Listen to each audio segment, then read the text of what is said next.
আল্লাহ রাব্বুল আলামিন আপনাদেরকে এই সমাজের বোঝা হিসেবে সৃষ্টি করেন নাই। আল্লাহ রাব্বুল আলামিন আপনাদেরকে এই সমাজের বোঝা হিসেবে সৃষ্টি করেননি, বরং আল্লাহ রাব্বুল আলামিন আপনাদেরকে এই উম্মতের একটা গর্বিত অংশীদার হিসেবে সৃষ্টি করেছেন। আদম আলাইহিস সালাম যখন জান্নাতে ছিলেন তখনও তার কাছে হৃদয়ের মধ্যে কিছুটা শূন্যতা অনুভব হয়েছে, যেটা আল্লাহ রাব্বুল আলামিন হাওয়া আলাইহিস সালামকে দিয়ে পূর্ণ করেছেন।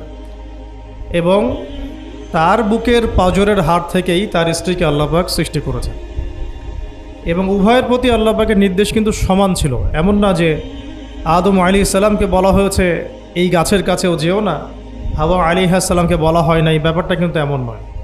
বরং উভয়ের প্রতি সমান আদেশ ছিল, ওয়ালা তাকরাবা হাদিহিশ শাজারা। তাকরাবা শব্দটা দ্বিবচন, তোমরা দুজনের কেউই এই গাছের কাছে যাবে না। অর্থাৎ আল্লাহ পাকের যে আদেশগুলো আসমানি কিতাবের মাধ্যমে আমাদের কাছে এসেছে, এগুলো নারী এবং পুরুষের জন্য সমান। ক্ষেত্র বিশেষে কিছু কিছু সূরতে আমলের, চলাফেরার, উসুলের কিছু পার্থক্য আছে, কিন্তু আমভাবে প্রত্যেকটা নসিহত এবং আদেশ কিন্তু নারী পুরুষ সবার জন্য সমান।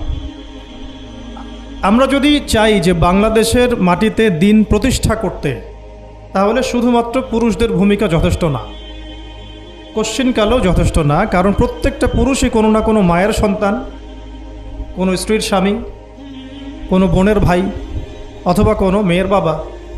তাহলে যদি শুধু পুরুষবাচক শব্দে আমরা সমাজ সংস্কার করতে যাই, আমরা ব্যর্থ হব। দুঃখের সাথে বলতে হচ্ছে এটা, কিছু কিছু ক্ষেত্রে আমাদের আত্মসমালোচনার দরকার আছে।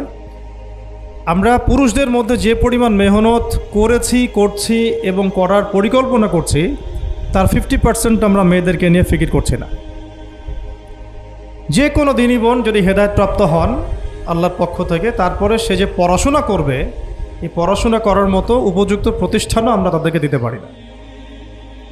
নিরাপত্তা, পর্দা এবং সহজলভ্যতা, যে সহজেই সে জ্ঞান শিখবে নিরাপত্তার সাথে, পর্দার সাথে, বাসার কাছাকাছি, মাহরামদেরকে সাথে নিয়ে, এমন পরিবেশ কিন্তু হাজারে একটা মেয়েও পাচ্ছে বলে আমার মনে হয় না। তো এই অবস্থা চলতে থাকলে আমরা ইসমাইল আলাইহিস সালামদেরকে জন্ম দিতে পারবো না।